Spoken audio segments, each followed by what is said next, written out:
继续来看这件，这旅馆警匪对徛，诈骗的车手开2枪放火对抗。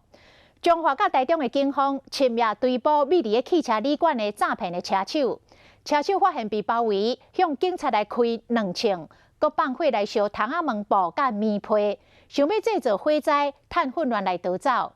啊嘛因为火烧厝，旅馆的警报系统来响起，70外个人客赶紧来逃生。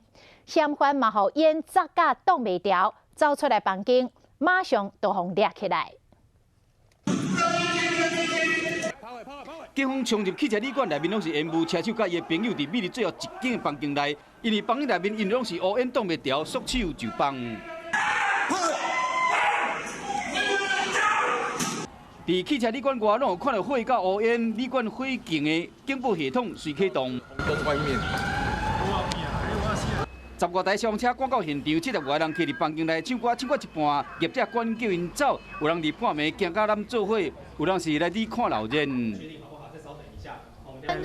好，没关系。他还订最贵的包厢，还回去唱歌吗？看他吧，看他要不要唱。看大家吧。知道是什么事情吗？我们来看热闹的。你不是住这边的吗？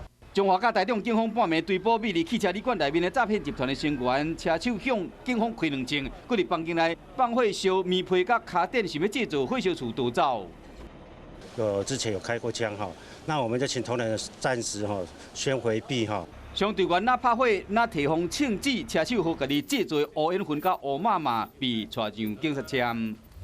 业者也非常的配合疏散人员哈。经过2点钟，警匪庆检总算结束。